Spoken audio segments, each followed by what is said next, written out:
You were told the mafia was about honor, about loyalty, about men who lived by a code. But that story was carefully crafted.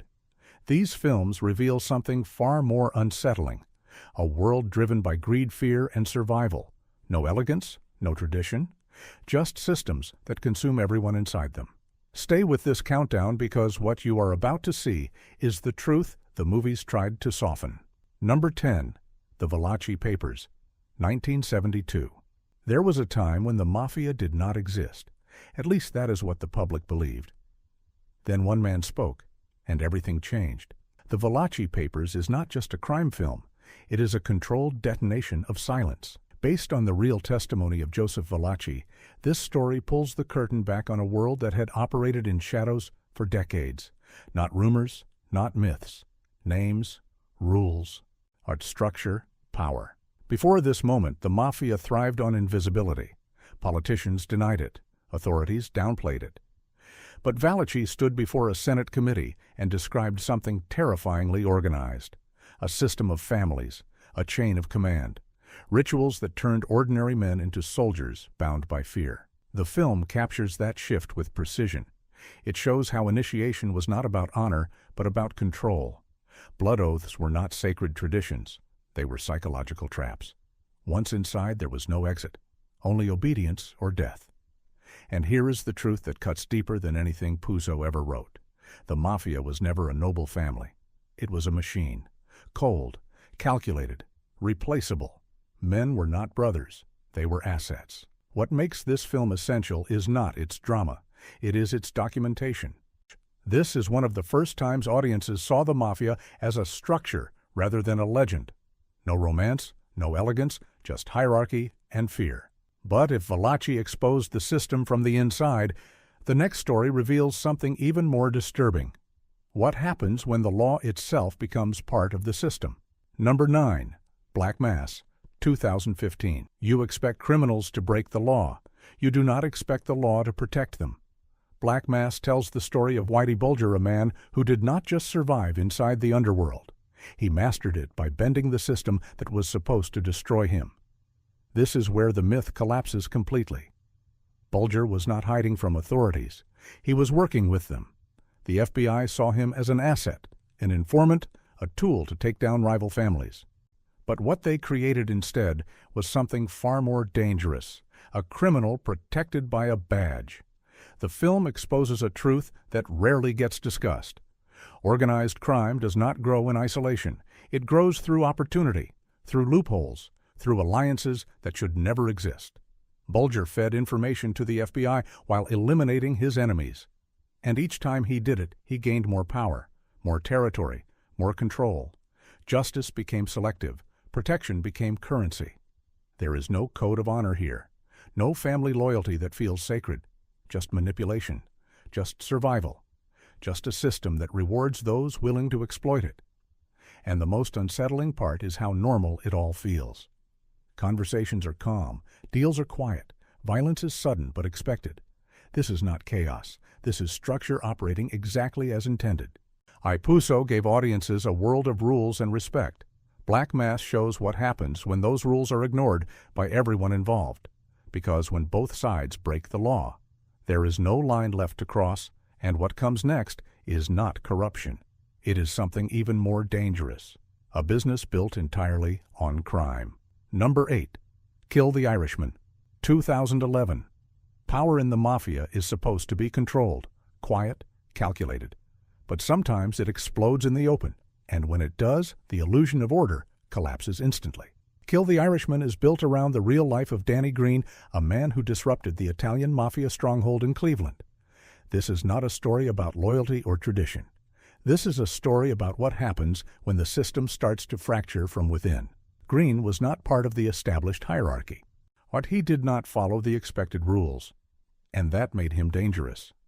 What followed was a brutal war filled with car bombings, public assassinations, and escalating retaliation that spilled into everyday streets. The film exposes a truth that often gets hidden. The mafia is not always a disciplined organization. It is vulnerable to ego, to ambition, to outsiders who refuse to submit. When that happens, the structure begins to tear itself apart. Explosions became so frequent in Cleveland that the city earned a chilling nickname: Bomb City, USA. That alone tells you everything about how unstable the underworld can become when control slips away. There is no honor here, no strategic elegance, just chaos driven by men who believe they deserve more power than they have. And when everyone wants control, no one truly has it. What makes this story powerful is how public it became. The violence could not be hidden. It forced authorities to act. It exposed the cracks in a system that depended on secrecy to survive. This is the mafia without its mask. Loud, unpredictable, self-destructive, and far removed from the quiet empire audiences were taught to admire. Number 7. American Gangster, 2007. The mafia was never just about the streets. Its real power came from understanding something deeper: supply, demand, and the ability to control both.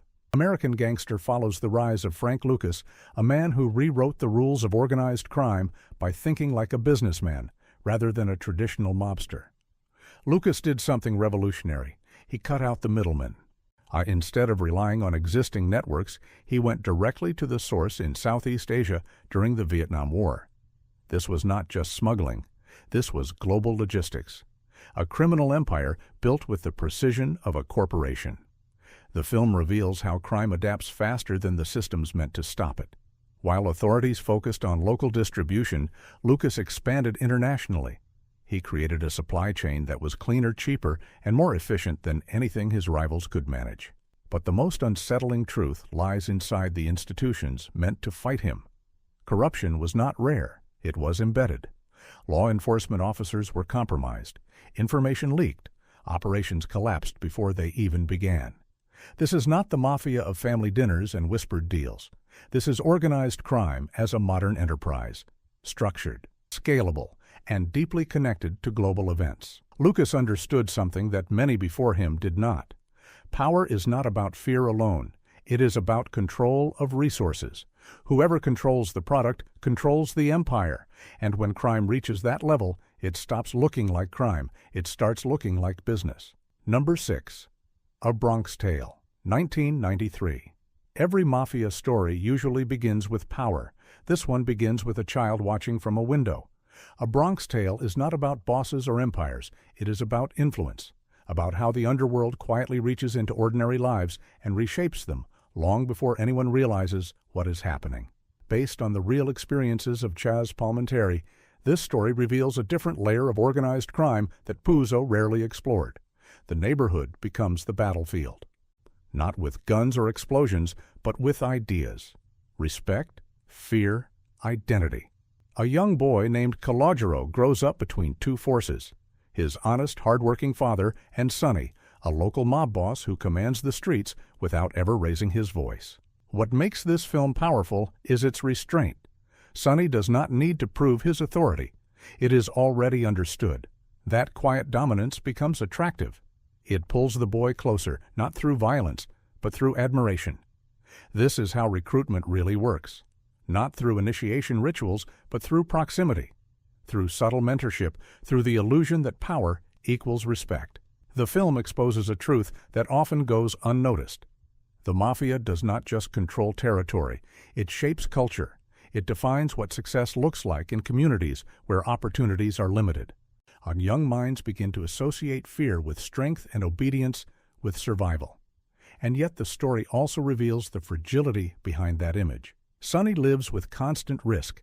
Every decision carries consequences. Every relationship is conditional. There is no real safety, only the appearance of control. Puzo presented loyalty as sacred. A Bronx Tale shows that loyalty can be a trap, especially for those who do not fully understand the world they are entering. This is not a story about crime at the top. It is about how crime begins at the bottom. Quietly, personally, and often too early to escape. Number 5. Gomorrah, 2008. Remove the suits, remove the ceremony, remove the myth. What remains is something far colder. Gomorrah, based on the investigative work of Roberto Saviano, does not tell a single story. It presents a system, fragmented, brutal, and completely stripped of illusion. This is organized crime in its rawest form. The Gomorrah is not a family, it is an industry. Multiple factions operate simultaneously, each one driven by profit, not loyalty. There are no grand leaders delivering speeches, only individuals trying to survive inside a structure that consumes everyone. The film moves through different lives. A teenager desperate to prove himself, a tailor working in illegal fashion networks, young boys playing with weapons as if they were toys. Each thread reveals another layer of exploitation. What becomes clear is how deeply crime is embedded into everyday life. There is no separation between legal and illegal. Businesses operate as fronts. Contracts are enforced through violence. Even waste disposal becomes part of a larger criminal economy. This is the truth that Puzo never emphasized. The mafia is not glamorous, it is exhausting, it is repetitive. It is built on systems that treat people as disposable resources. The absence of style is intentional. Conversations feel ordinary, actions feel routine, and that is what makes it disturbing. Violence is not dramatic, it is expected, it is part of the workflow. Saviano risked his life to expose this reality. The film carries that same urgency.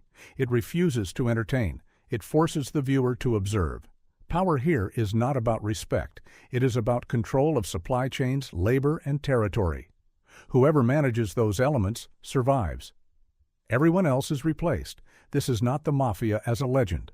This is organized crime as infrastructure, invisible to outsiders but devastating to those inside it. On number 4, The Irishman, 2019. Time does something that power never can. It removes the illusion. The Irishman follows the life of Frank Sheeran, a man who spent decades inside organized crime and lived long enough to see what it truly meant. This is not a story about rise, it is a story about reflection. The film dismantles the idea that power lasts. Sheeran works as a hitman, moving between mafia families and labor unions, building connections that stretch into politics.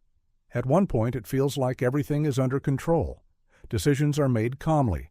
Orders are carried out without hesitation. Loyalty appears stable. But what the film reveals is how fragile that stability really is. Relationships shift quietly. Alliances dissolve without warning. The same people who once trusted each other begin to question every move. Power is never permanent. It is borrowed. The connection between organized crime and unions is one of the most revealing aspects. It shows how influence extends beyond illegal operations into legitimate systems. Money moves through channels that appear clean. Authority is exercised in spaces that look official. And then time catches up. The violence that once felt routine begins to carry weight. Names disappear. Conversations become shorter. The world shrinks. What remains is not respect. It is isolation. Puzo created characters who felt larger than life. The Irishman reduces them back to human scale. Aging, regretful, alone. There is no grand ending, no moment of redemption, just silence where power once existed. This is what the underworld looks like when the noise fades. Not legendary, not heroic. Just a life measured by choices that cannot be undone. Number 3. Casino, 1995. Control is everything. And nowhere was that more visible than Las Vegas. Casino exposes how organized crime operated behind the lights and luxury of casinos. Based on real events connected to the Chicago outfit, this story reveals a system built on precision. Money flowed constantly. Tourists saw entertainment. The mafia saw opportunity.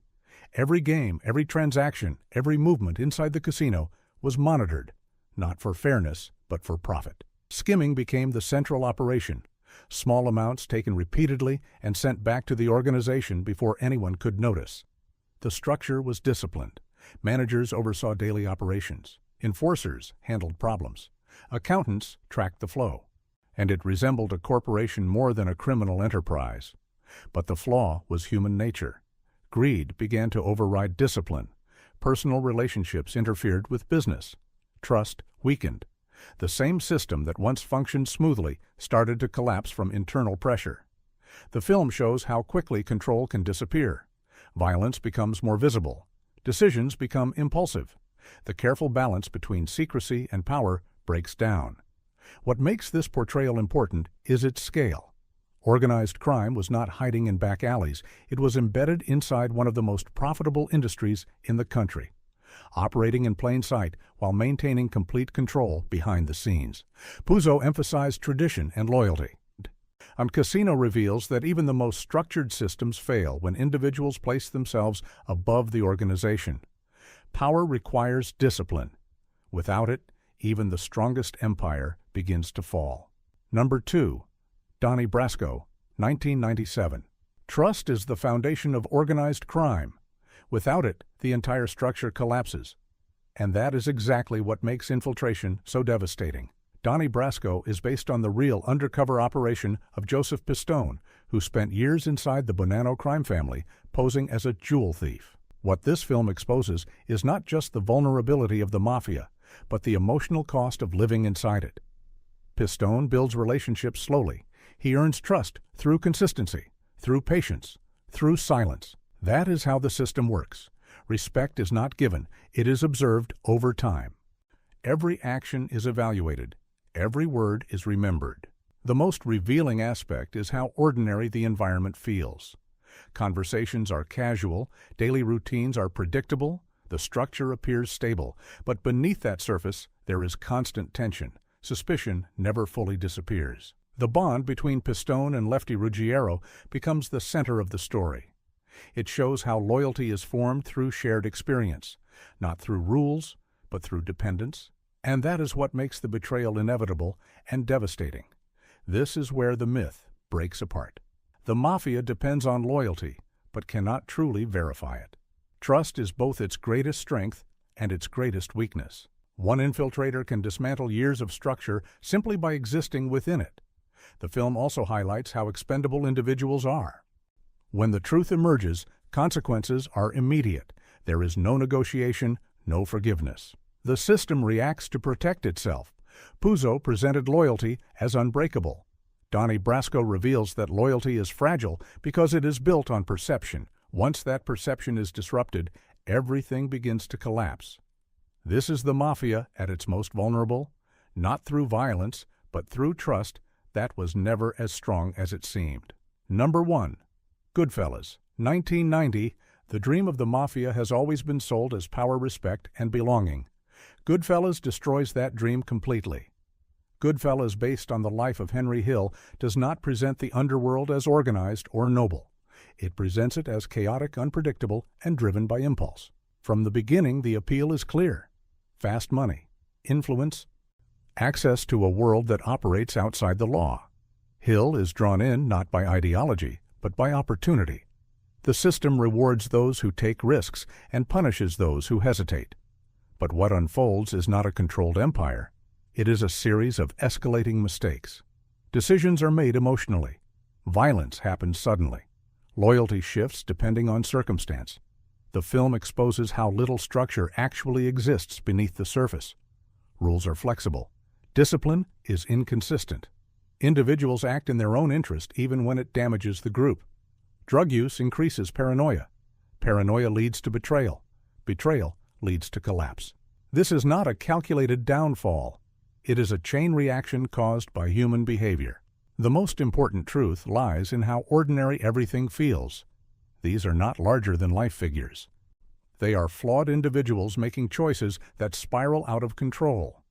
The myth of honor disappears. What remains is survival. Puzo created a world where power carried dignity. Goodfellas removes that dignity entirely. It shows that the mafia is not a family. It is a temporary alignment of interests held together by fear. And when fear stops working, the structure falls apart. This is the closest representation of what the underworld actually looks like. Not legendary, not strategic, just human weakness operating without limits. Now you have seen the reality behind the myth. Not families, not legends, just systems built on control and fear. If this changed how you see crime stories, drop a like and share your thoughts. And if you want more deep dives like this, subscribe and stay ready.